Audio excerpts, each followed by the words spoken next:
So welcome everyone to our first of many Q&A sessions. It's the 5th week of the month, so we want to invite a guest to come speak to us about something that we don't normally get to ask an expert about. I am not an expert in website privacies and privacy policies, but Hans is. So, hey, we're glad you're here. So let's, I guess we're just kind of getting started. Let me introduce Hans. Hans Skilrud here is from Termageddon. Termageddon is something he's developed after a few years owning his own agency in Chicago. And a few years ago, he moved on and started developing this full time with your partner, right? That's true. Yes, my wife is a privacy attorney. She wanted to join today, but unfortunately was ill. So I briefly accepted this opportunity to take my years of working with her and answer, hopefully field everyone's questions today. She did, however, offer to come in and join if there's a question that you all stump me with. So I'm going to ask you for easy questions today, but in reality, let's just ask whatever we need to. And also, I just got a note, but for you choosing to talk about privacy as your first Q&A interview, my hat is off to you, because that can't be the most exciting thing to a standard attendee. So I thank you all for listening, and hopefully this is a fruitful discussion for us all. Well, the opportunity here is that we do this weekly office hours. We have questions and answers about SEO, and oftentimes we'll talk about website privacy because a lot of people are. And I have to admit, this is not something I have delved into to the extent that I should. And it's complicated and it's scary. So Hans, I so appreciate you being here to help maybe make us less afraid, or maybe we'll be more afraid. I don't know. But I would say less. At the end, we'll know more. I would say less. Yeah. And we certainly will know more. And and just to preface this, I ran a 12-person web agency for 7 years, hence all the hair loss. And I was copying and pasting privacy policies for my clients. Like whenever they would ask, I just would copy and paste one. And I think that's kind of the modus operandi of the standard web designer, certainly 3, 4, 5 years ago. And really all we just have to accept as web designers is our industry is being regulated more and more, and this is just one of those regulations. And rather, and where I've kind of turned is with Termageddon, I've kind of turned my viewpoints on it. And really, I think if we look at privacy as is something we can embrace rather than hide from, I think we're going to benefit in the short term as well as the long term, because whether we like it or not, this stuff is coming. It's already here, but there are way more privacy laws that are likely to come in the future, which we can talk about as well. So might as well get on board, respect people's privacy, and be conscious about it. And I'm really excited to talk about that too. Yeah, I actually think that was a pretty generous characterization, because I think most people just ignore the website privacy aspect. It's scary. It seems like it's complicated. It's just easier to kind of put your head in the sand and hope it goes away. And I think what I think I've learned is that I think most humans are reactive, not proactive. And there will always be those people that will drag their feet until they are in court dealing with a lawsuit or a fine that they have to pay for non-compliance. And, business owners are for proactive people. And hopefully I can share some tidbits today that will help reduce the concerns, but also acknowledge where there's still things that need to be flushed out.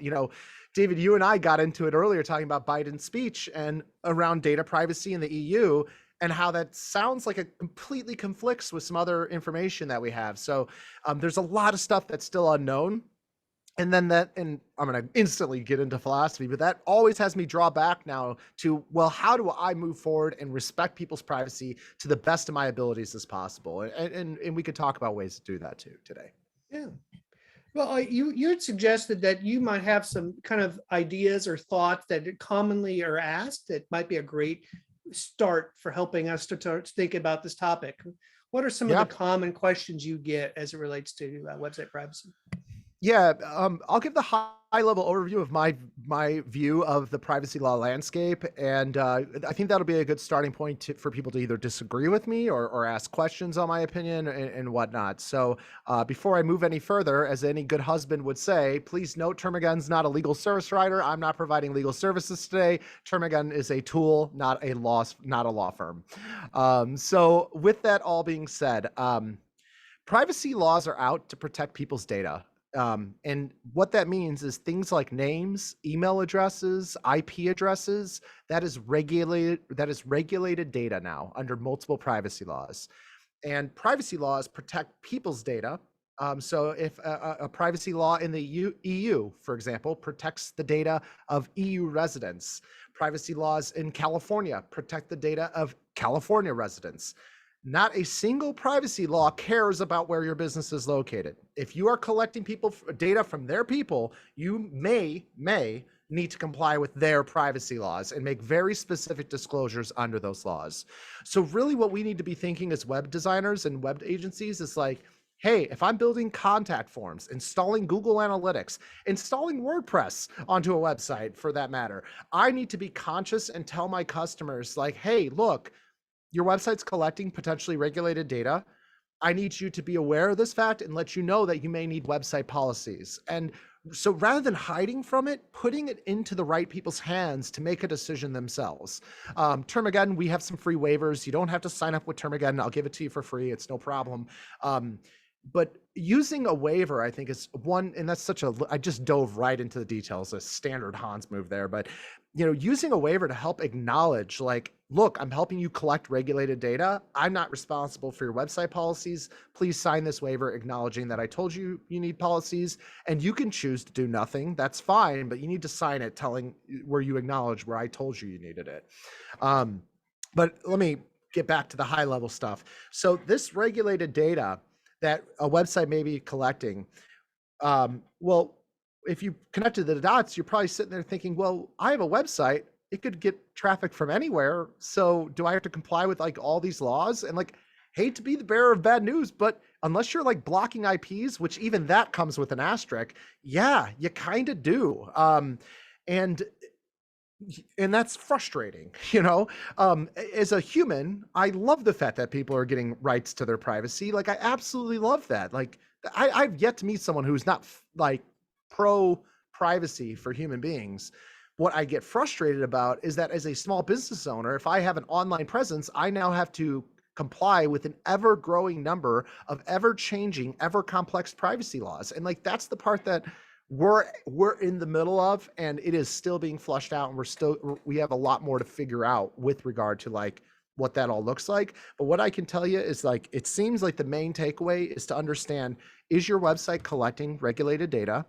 And what laws do you need to comply with? And what disclosures do those laws require? And sorry for the sales pitch here, but that's like what a great website policy generator can do. So like Termageddon is the company I co-founded with my wife, and our tool will help you identify the laws that apply to you by asking you those questions. And only then do we ask you the follow-up questions to make the disclosures required under those laws. So it's really about find out what laws apply to you, make the disclosures required under those laws, and then last but not least, have a strategy to keep your policies up to date when the laws change. And there are tools like Termageddon where they will monitor privacy laws for you, notify you of changes. For example, on Friday last week, from the date of this recording, Friday, Utah just passed its privacy law. And there's 36 privacy bills in the US on a state-by-state basis right now. But having a strategy to keep your policies up to date is also a critical component, and just the reality of running a business in this modern day and age. So I'll stop there. And yeah, like if collecting regulated data, it's not bad, it's good, it's how businesses are run, but you just need to now disclose what you do with it, how you collect it, what you do with it, where are the sources from where you collect it, and various other things, depending on which laws you need to comply with. So man, I am very disorganized today. That was like all over the place, but hopefully I just threw a bunch of stuff out at you guys and you can come back with some feedback from me. Yeah, well, my first question would be legal in nature. Even though, yeah, but this I don't build websites, but I help manage websites for clients. Mhm. So most of my clients would hear about this from me because most of my Mhm. clients don't get this. They don't. I've had one client who was proactive and says, "We are doing this." Right? So at what point am I liable for saying nothing to my clients in pretending to be ignorant of this issue? So the very first thing I would say is with your client, whether you're building websites or maintaining websites, really what you want to make sure first and foremost is your client contracts don't say things like, I'm going to make sure your website is compliant with all applicable laws, because that I have seen that in contracts. Ooh. And that is like just traumatizing to my mind to think that, because I know they aren't charging $4 million for that website, because that's what I would charge if you're going to claim to build a website compliant with all laws. Like that's just, no, you don't do that. So unless you're charging 7-figure deals, like do not include in your contracts that you will build websites compliant with all laws. So that's the first thing I would note, is just make sure your contract has nothing in there stating that you're their privacy person or accessible person or whatever it is in terms of the laws you don't want to make yourself subject to on behalf of your client. So your contract is the most important thing to understand, is like, don't promise something you're not offering. Assuming that is the case, well, then there's nothing else that you're really responsible for, because the client, it's the company's whoever owns the website, the company that owns the website is the one responsible to keep those policies up to date with new disclosures and comply with applicable privacy laws, which go beyond just website policies, of course. So I think it's really just a matter of not ignoring the fact that you probably know and the client probably doesn't know about these privacy laws. And that's why I think agencies have such a wonderful opportunity to educate people about this stuff. Let's not lose sight of that fact, because, like, let's be real, we will probably be the only opportunity they ever get to be notified of the fact that this stuff is becoming very important. But also keeping in mind that you need to protect your own agency and making sure that they clearly understand that you're not responsible for their legal compliance needs just because you built their website or maintain their website. So I think that's the balancing act. Thank you. That's helpful.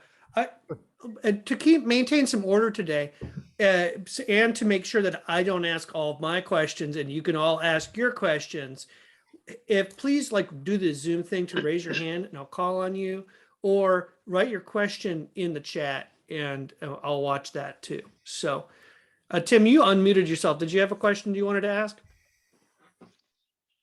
No, I was just going to say it was nice to know, be informed of the new law passing in Utah from your email that I received last week about it. So I just want to add that that's a helpful email list to be a part of.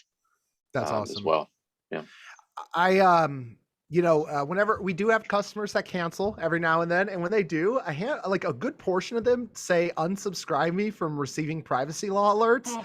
And I'm just like, dude, why would you not take this for free? Like, and here, I'll add into the chat here a link to our privacy bill tracker just in the US. You're going to see 36 privacy bills currently out in the US alone.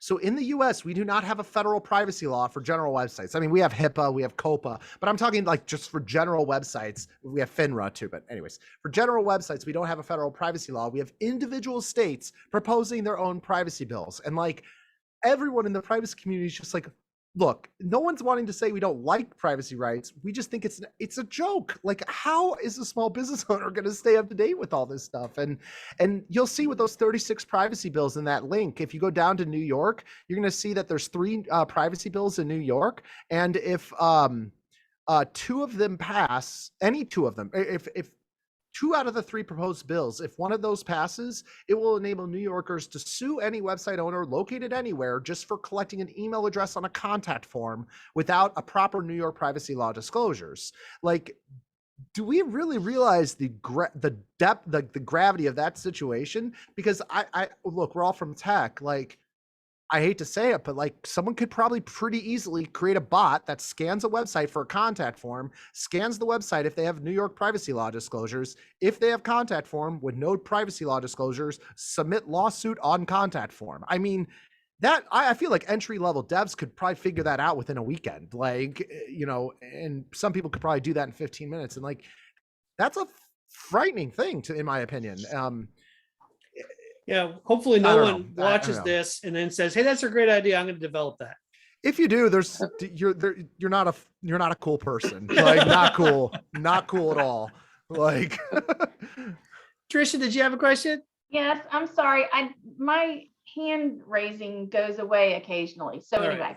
anyway, my question is, so I saw the email about Utah, Mhm. but I haven't had a chance to look at it. So my question is, like, when those emails go out, like when there are new laws like that, like, are you saying I specifically need to go into any of them that I'm managing and update things? No? this and in the email we say no action required. I put it at the bottom. I should have probably put it at the top. Like, Well, my I bad. didn't. I saw the That was my header. favorite I part of the didn't email. I must say. I knew when people saw that, I was like, I'm sure that will be appreciated. So, so the Utah privacy law passing is a very good example of the initial email we send. It's just, hey, this law passed, just so you know, we're watching it. And that's really just to let everyone feel confident that we're staying on top of this stuff. Granted, we've been monitoring this bill, when it was a bill, we've been monitoring since its birth, but we feel like it's a good time when it passes for that to be the first moment, the first notice of a change. But the effective date is December 31st, 2023. So we have like 19 months, or I'm not good at math. But we have a decent amount of time here between now, when the attorney general probably makes amendments, which they seem to always do, at least in California, and then the actual enforcement date. So it is due on December 31st, 2023. Between now and then, we're going to define if our tool can push an automatic update or if we need to ask any additional questions. For this law in particular, there are some nuances that we don't have answered yet within our tool, which is, do you process the data of 25,000 or more Utah residents? I could be wrong on that number, so don't count me on that. But Utah's privacy law, similar to California's second privacy law, the California Consumer Privacy Act, only applies to larger businesses. And what I mean by that is you can do business in Utah, but that doesn't necessarily mean you have to comply with that law. There's other factors that go into consideration for that. I think it's 25 million or 25, processing the data of 25,000 or more residents of Utah on an annual basis, or generating 25 million or more in revenue a year, or I think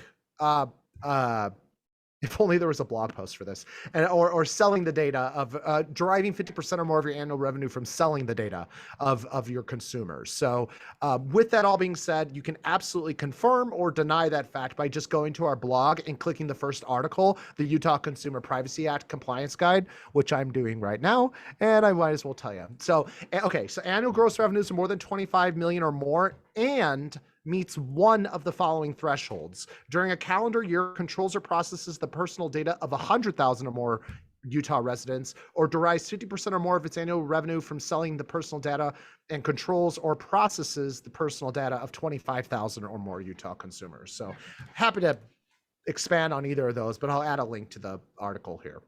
So for how many of these privacy policies are there thresholds like that?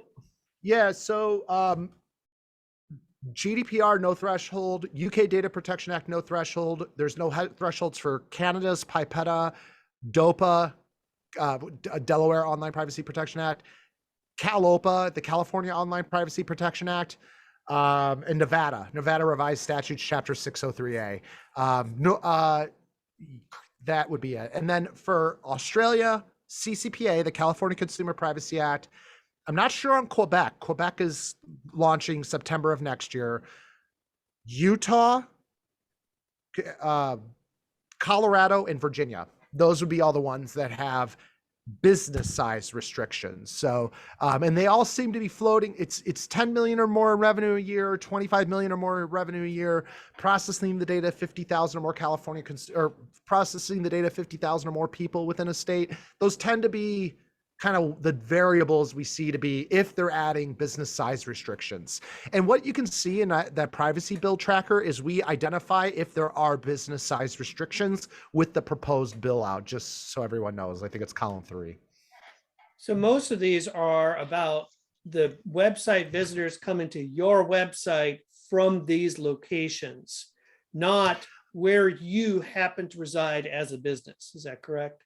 That is correct. That is how every privacy law is designed. It is designed to protect its people, not the businesses. So it doesn't matter where you're located.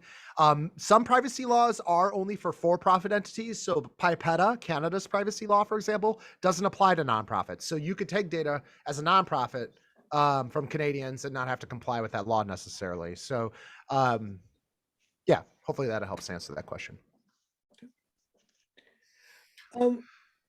Is there more to worry about compliance than the privacy policy? For instance, oftentimes my clients will have a WordPress plugin that will collect forms, and it will collect the form information, perhaps their name, perhaps their email address, perhaps a phone number, and some notes in a database.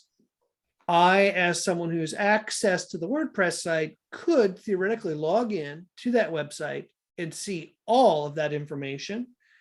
Theoretically, I could download all that information, and theoretically, no one would know that I might do whatever. So is there more to compliance than just publishing a policy? Do these businesses need to be more proactive action to prevent this or guard the data that they do control?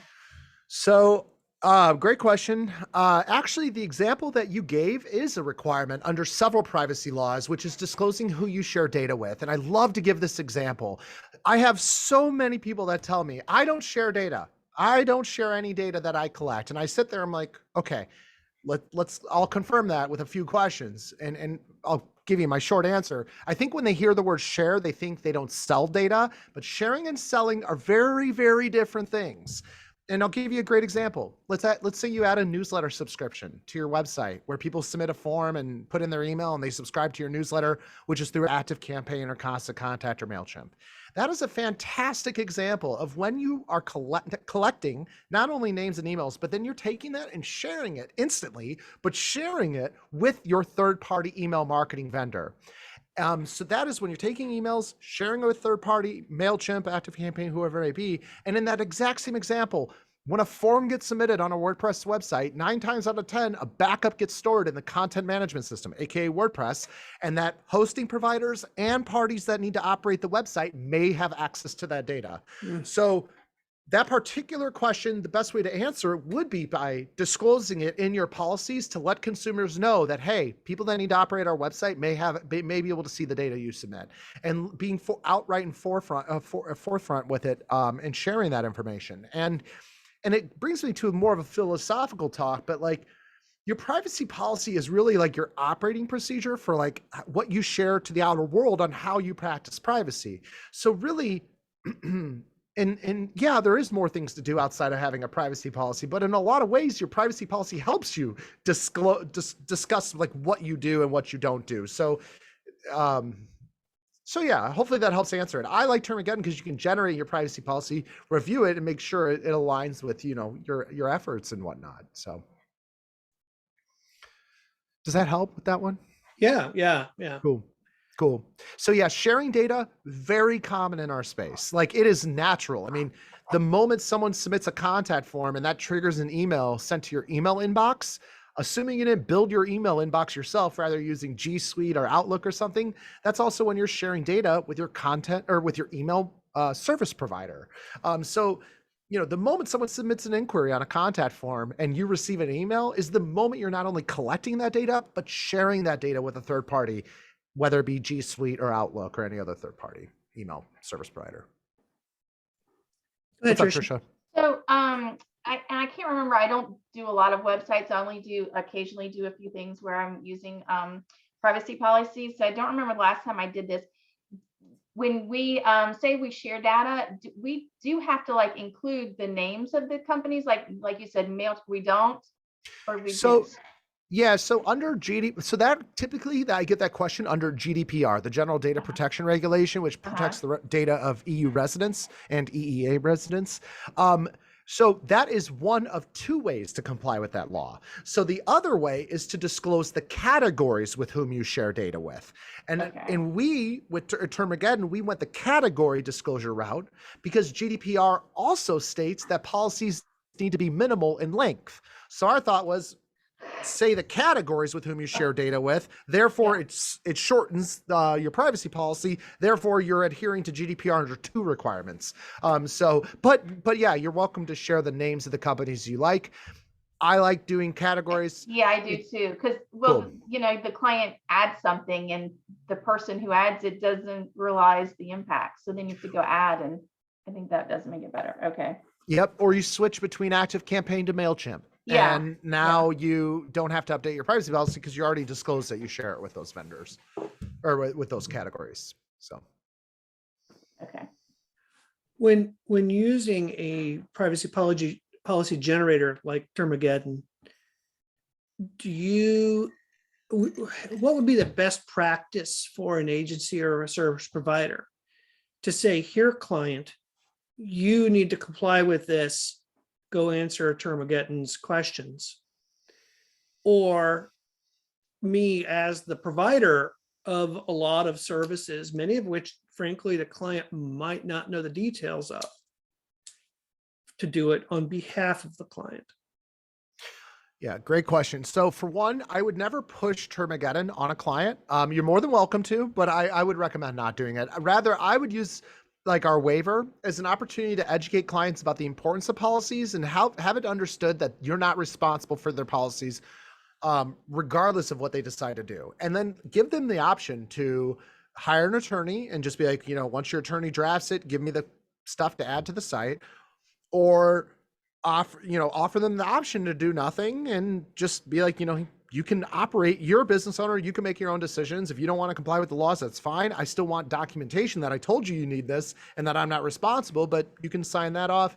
Or you can sign up with a generator like Termageddon, and hopefully they all sign up with Termageddon. But for the ones that do, I'll note that we really designed Termageddon to be client and agency friendly. And what I mean by that is, like, I built enough websites to know my clients do not always know if they use Google Analytics or not. Like, that's just like the reality of the situation. So that is why, as an agency owner, you can go in and like pre-answer some questions for them, and you can share access to the license to ensure that they not only receive the questionnaire to edit it or change it however they'd like, but also by giving them access, that ensures that we can email them directly when new laws go into effect, when their policies are being auto-updated, or if there's any new disclosures that need to be added. So really, I like Termageddon because I think it's a solid marriage between agency and client, where agency can go in, pre-answer some stuff that they know the website's doing, but then give the client the ability to, fill in their legal name, where they're formed, where they want to resolve disputes, stuff that an agency would not necessarily have the answer to. And the client could even share the license with their attorney if they want to, so their attorney can log in and change out whatever they want. So. What is the difference? I mean, I've seen various things like this lying around, and I don't understand the difference between a privacy policy, a terms of service, and a cookie policy. Mm-hmm.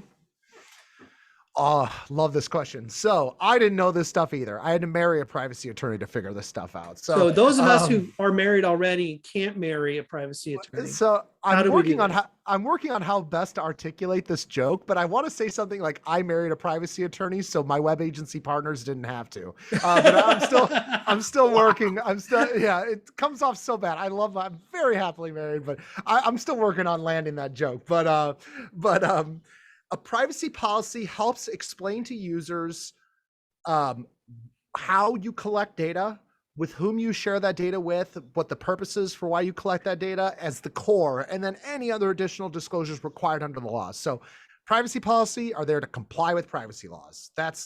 And share with users your privacy practices. Terms of service, otherwise known as terms and conditions, otherwise known as terms of use. I think there's another one in there too. But terms, that is setting the rules to using the website. So a terms, although it can be designed to help you comply with consumer privacy laws, or consumer protection laws, such as like e-commerce websites and explaining refunds, cancellations, and all that stuff, really a terms of service is just about setting the rules to using the website, saying this is what you can and can't do as a user of this website. And this is where our liability stops. A great example, and why I think a terms of service should be on virtually any website, is saying we offer links to third-party websites. We're not responsible when you click one of those links because we don't control those sites. So if you get hacked, and you can't come back and sue us. I like that for virtually any website because we all have links to third-party sites these days. So, so setting the rules by limiting and really what that is intended to do is limit your liability as a business owner.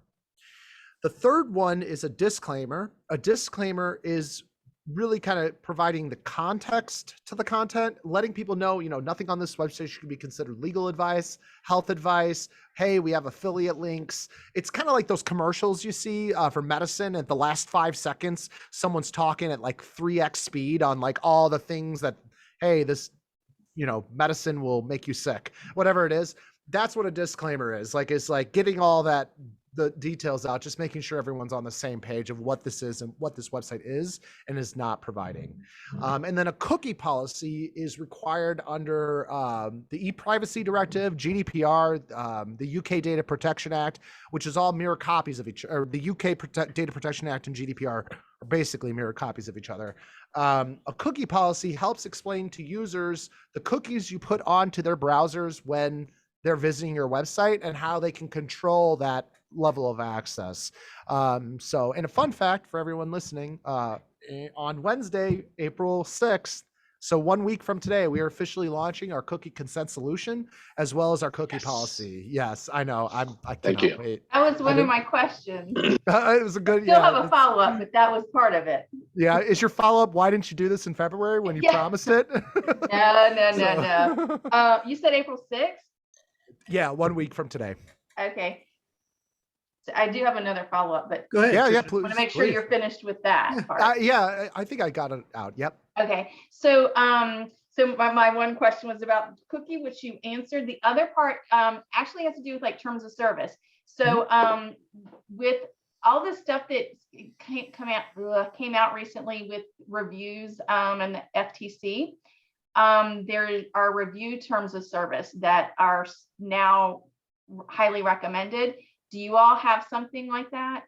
So reviews specifically will be added to our terms of service 2.0, which is our next sprint after launching the cookie consent solution.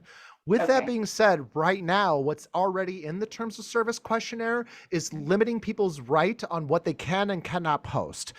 So that can help control that by saying, you're not allowed to post anything that's infringing on someone's intellectual property, abusive of children, exploitive, sexually explicit. And there's like 50, there's like a dozen things that we, before I married Donata, I would just say, yeah, and there's like 50 other things. But now I'm like, no, there's a dozen. There are several. I think so differently these days, but it's about a dozen. I may, before that comes up, I might follow up with an email because I do have some different questions about the review terms of service. I know your business, obviously, because I don't know, we've sponsored trade shows together and stuff. So, but yeah, shoot me an email.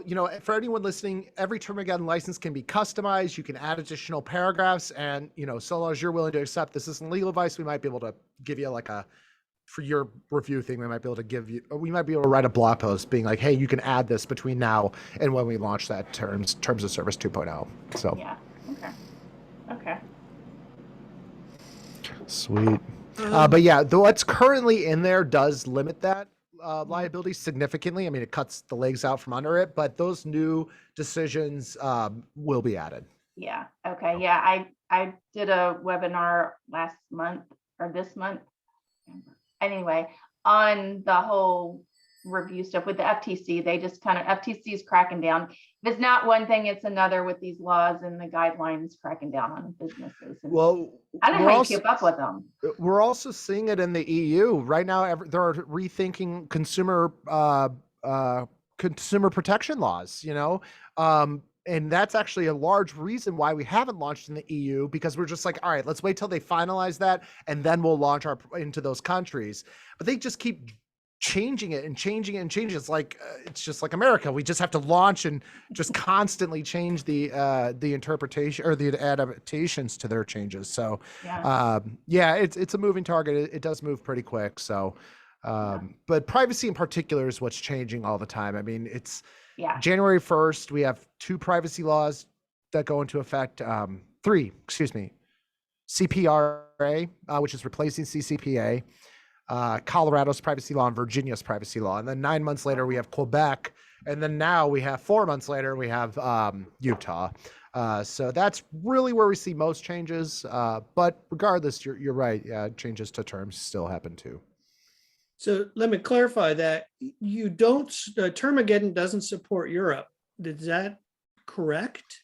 So we are compatible with businesses in Ireland and the UK, but we don't offer additional languages, so we haven't deployed in additional EU countries. So although we provide GDPR disclosures, in fact, Donata teaches GDPR at the American Bar Association and the Illinois State Bar Association, for the record, but we make all those disclosures, we have all those disclosures in place, but it is the fact that we don't have German, for example, which is why we haven't launched Germany. So like technically we could launch Germany today, but we just out of respect, we want to have language supporting policies for the native languages of those countries. So someone using Termageddon could be confident to be reasonably protected if they got traffic from the European Union.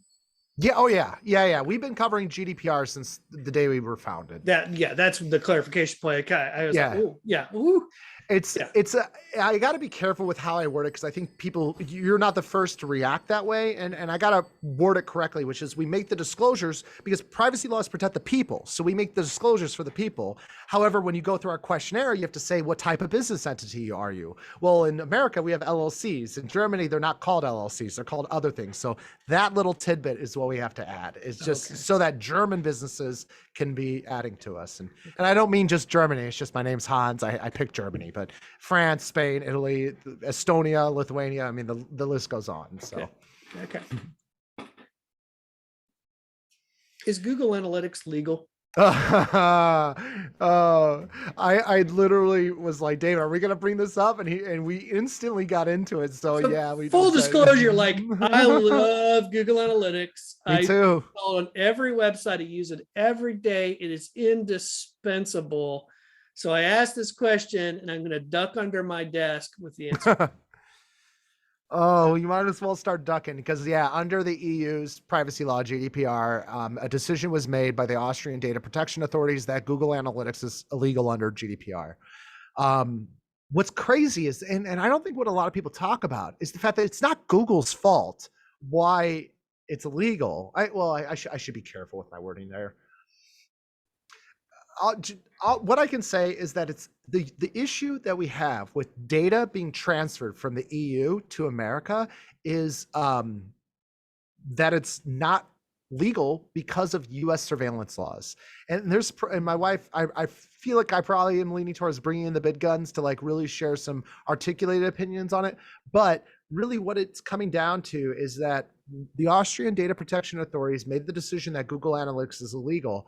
The implications are much broader though, because why it's illegal basically implies that no US business can have really any operations of any kind in the European Union because of US surveillance laws. So Joe Biden recently gave a speech, I think within the last 3 or 4 days, with the president of the EU, I believe, stating that they're making efforts to really value data being transferred between these two parts of the world. And like, don't get me wrong, I saw that video, I was pumped. I was like, good, because this needs to be figured out. Like, this is way bigger, in my opinion, than small businesses. Like, this is like, how does the internet work? And are we reinventing that right now? Like, because that's borderline where we're at. But I'm happy to see that like speeches are being given talking about the importance of like being able to still have working websites, because like more or less you can't if you think about it too long.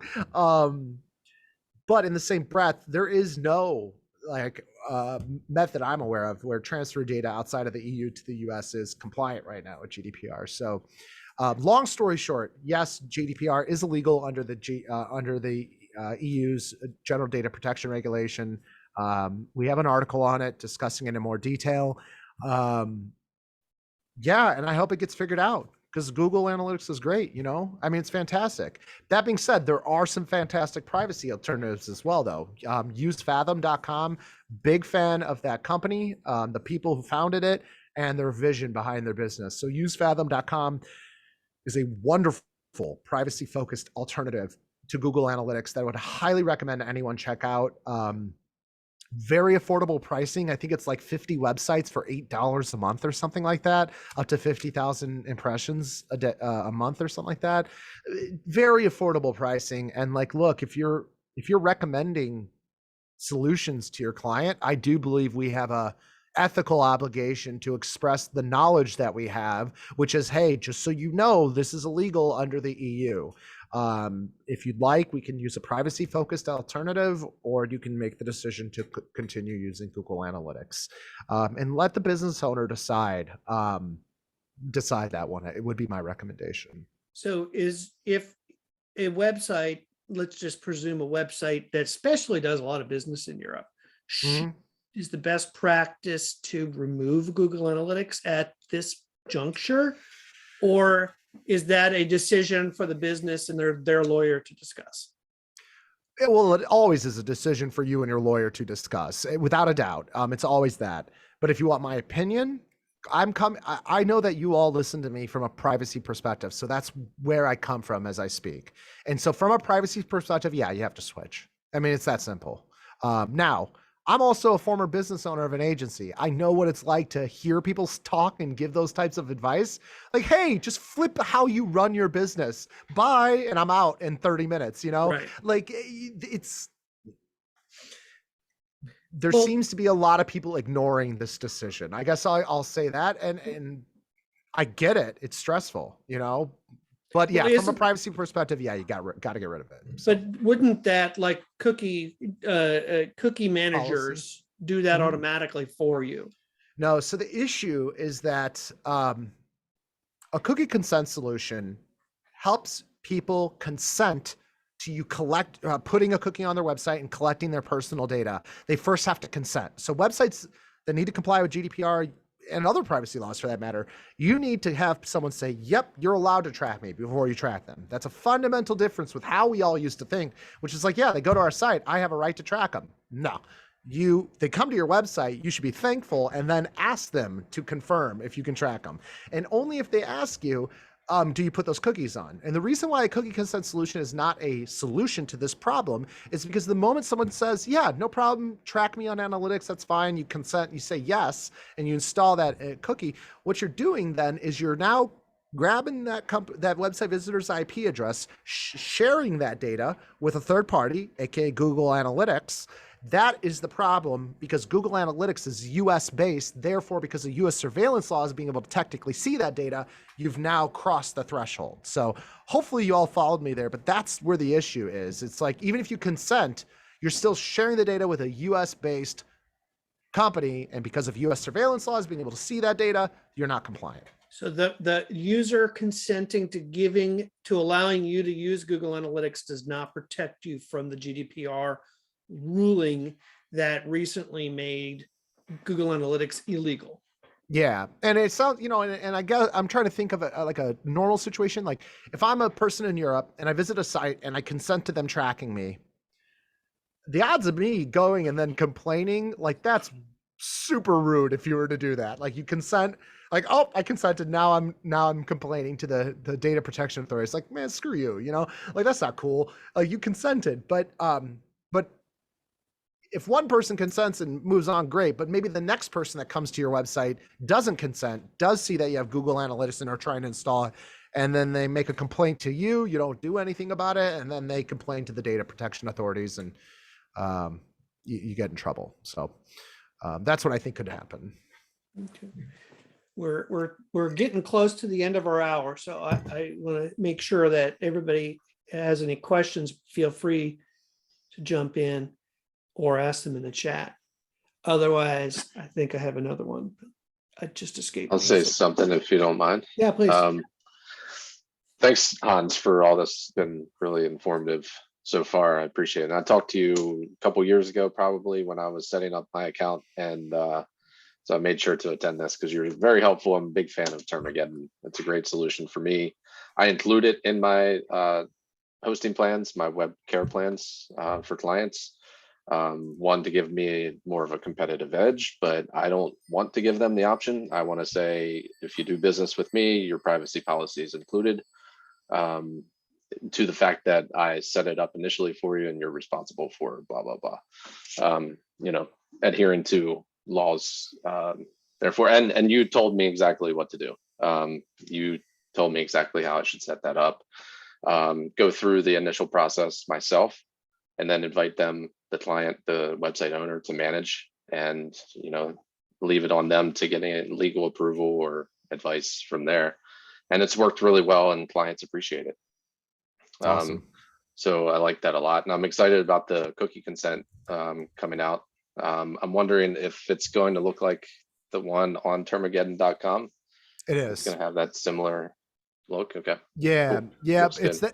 that good, and you will be able to style it, so you can choose like a popover. You can choose like you. In fact, I won't share it because I think my alarm bells are going off. Maybe that won't be like appreciated. I don't want to openly share, but yes, you'll be able to change the style and formatting and stuff like that too, to your liking.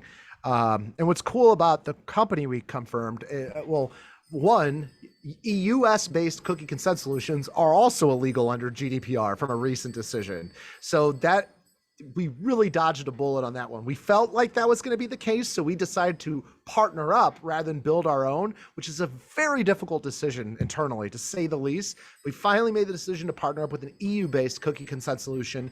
And then a few months later, the decision came out that EU-based cookie consent solutions are really the only way to go these days. So happy to say that it is partnered up with Usercentrics, which is the company that bought out CookieBot, and they are EU-based. And they have a WCAG accessibility 2.1 certification, I believe, which is great too, because I heard in the cookie consent space, accessibility is a big issue. So Of the consent tool itself, the accessibility correct. of that itself. Yeah. Correct. Yep. Exactly. So Cool. Go ahead, I Tricia. was gonna, oh, go ahead. I didn't know you had a well, question. I got to pay Tim under the table for giving me such a great vote of confidence here. I really Let's put that on your appreciate it. website, and I don't know if you wouldn't mind linking to my website. I could throw a do follow in there for sure. That's no Yeah, problem. thanks. Tim's I'd be been happy to listening. put that in writing. Hey, in reality, if you want one and you could use the benefit with a link, just shoot me an email with an official testimonial, and or if you just like want me to pull from this recording, I will, and I'll get it added. It would mean a lot. Yeah, no, I'd be happy to put that together Cool. in my own words and send that off to you. I'm sure Appreciate it'll still have your email address. Just one thing I was going to ask really quick. I was just curious, when you were talking about US surveillance laws, does that really mean that all data traffic is being looked at by the US government? Watch me disappear in like 2 days. So I am not an expert in US surveillance laws. The way I think it's going on is like, because the US technically could access that data, it is illegal. So I think it's that. You'd need a really big server to be processing everything all the time and scanning everything. I'm not saying it's not possible. I just don't know. So yeah, I don't have a terrible amount of good information. My guess would be the fact that they can access that data at any given time. It would be my guess. Yeah, it makes sense. Thanks. Go ahead, I Tricia. had, well, so I need David to help with my question because I don't remember all of it. We were talking a couple months back, David, about cookie policies, and there was something that you were saying about keeping track or having some kind of list of something to do with the cookies. What was Provide a that? list of the cookies and like if they're marketing or essential or functional. Is that? Well, where are we talking? And Hans, this is a clarification point for you, I guess. My understanding is you have to be able to say, if a user comes back later, how they answered the questions about compliance with cookies. Yeah. Yes. Yeah. So typical I shouldn't say typical. properly designed cookie consent solutions will have that available right for the user within the browser that they're visiting the website in. So upon closing out the cookie consent solution of user-centrics, what remains is a little fingerprint icon or security icon. You can change the icons, but you can click back into that at any point in time and see the settings that you have and then change them if you would like. So that it works like that. Also with Google Consent, this integration includes integrating with Google Consent Mode. So if you do have Google Consent Mode activated and enabled, you will be able to connect your user-centric account to your Google Consent Mode to also control it at that level as well through Tag Manager. Okay. But I think most people don't enable consent mode because it's very complex to say the least. Most people just activate the cookie consent and give users the ability to access their past selections as well as change them in the future. And then always, you know, my opinion, when in doubt, just clear all cache for all browsers and all devices. Like, I mean, I don't know about you all, but I use WP Rocket, I think it is. Like, clearing cache is one of my favorite things to do. Like, I feel like it's like go in the bathroom for a business, you know, like for a business website, you clear cache and just feeling great. Like everything's clean, ready to go. So that is the weirdest analogy I've ever done, but that is how it feels. So And flush it down the tube. Flush it, There you go. yeah. Yeah. I was gone. gonna say you need one of those like sound control machines, like a toilet flush. As soon as you Yes. say that. Yes. Yes. I'll ask WP Rocket to add that. There you go. Yeah. Well, we have 5 minutes left. So Hans, I'm going to let Looks you. like I want Yusuf had a question in Yeah. the chat. it Oh, looks I'm like. sorry, Yusuf. Sorry. Hey Hans, that was very insightful. I see that you talked about mostly US and Canada and Europe. What about the other continent like Africa, Asia? Like, how do you comply with their privacy? So yeah, there are, I think that I have a list. I can pull it up, but I think there's like 42 different countries with privacy laws. So we tackle the ones that are US, where the country is US speaking, as well as the EU. But Brazil, for example, has one that made a lot of news. Wasn't really, as far as I understand, wasn't enforced. But yeah, there are lots of privacy laws out there. So we cover the ones that we disclose on our website. Australia, UK Data Protection Act, General Data Protection Regulation, PIPETA, Quebec, and all the ones in the US. However, there are others that some people may need to make disclosures for. The others are for where the country is not English. So we don't cover those actively currently, but as we launch additional languages, we'll be addressing those as well. Do you know if there are like some countries who don't care about these privacy laws? And Yeah, so there's, I think, and I'm sorry, I don't look at this number all the time. The number 42 is coming to mind, that there's 42 countries with privacy laws, and I could be completely wrong with that. I'm sorry. But what that would imply is for the other 109, how many countries are there? 196? Or is it 207? That sounds right. So the remainder would be the ones that don't have them. So I'm now just curious. So 195. Okay, so it'd be like roughly 3/4. But I would hate for you to see that and then think, oh, well then no countries value this, because there's certainly a move to provide privacy rights to more and more people. And I think as time goes on, we will see more and more organizations putting those forward. And is there a place to know if the country have those privacy laws or not? So, well, if you want to shoot me an email, Hans at Termageddon, I'll just send you my doc where I can send you links to them all. But the number one place I would recommend is the IAPP, the International Association of Privacy Professionals, IAPP.org. That's a group of about 60,000 privacy attorneys and certified information privacy professionals. They go into like, I forget, there's a handful that are in Arabic and other like languages and even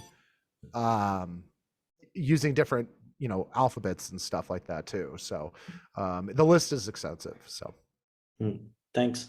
yeah, no problem. Thank you for asking. All right, well, we're almost out of time, Hans, so I'm going to give it to you to tie us up. Tell us more about what we need to do with Termageddon. Yeah, absolutely. So for any of you who are interested in the program, I know we have some existing partners here. Shoot me an email for the existing partners. Shoot me an email. I'll add an extra free license to your account just as a thank you for joining our call today. And then for anyone who's new, we have an agency partner program. We give you a free license for life, assuming your website says that you offer web design services or you're in the web design or support space. We'll give you not one free license, which we do normally, we'll give you two, just as a thank you for listening today. Thank you. Yeah, no problem. Thanks, Hans. All right, Awesome. well, I thank you very much for your time. We hope your privacy lawyer spouse feels better soon. Oh yeah, she really wanted to join today. And for those of you who don't know, Donata, I talk about her all the time. Not only is she my wife, but she's the real head honcho of this company. She's the chair of the American Bar Association's e-privacy committee. She provides guidance to U.S. legislators on how to write privacy laws. So it is a shame she was sick today and wasn't able to join. Hopefully I did a B+ job. I'm not looking for A, but I'm looking for B+. And yeah, and hopefully we can bring her on for a future discussion. Well, thank you. Thank you everyone for showing up and listening in, and thank you for the good questions. Awesome. And we will sign off today and say thanks a lot. We'll hope to see you at the next 5th Wednesday, which will be June 29th. And we're going to bring Dave Braun in to talk to us about hiring virtual assistants from hiremyva.com. So until then, thank you. Where can we find more info, David? Where can you find more info? Oh, thank you. I'm curious too. Oh, wow. Thanks. Me Yeah. I'm getting to hit the softballs here. Thank you. So this is all put together by Curious Ants, which is a way to learn SEO while doing SEO. And we have a weekly meeting that members can participate in and ask their SEO questions. This is the quarterly meeting where everyone can attend and ask the questions about a particular topic. So you can follow Curious, go to meetup.com and look for the 5th Wednesday SEO meetup, or you can go to curiousants.com, sign up for a free account, and we'll tell you when the next event is. Awesome. Thank you so all. much. Thank Have you, a great David. day. Great information. This was Thanks, awesome. guys. Yes, thank See you. ya. Goodbye. guys. Bye.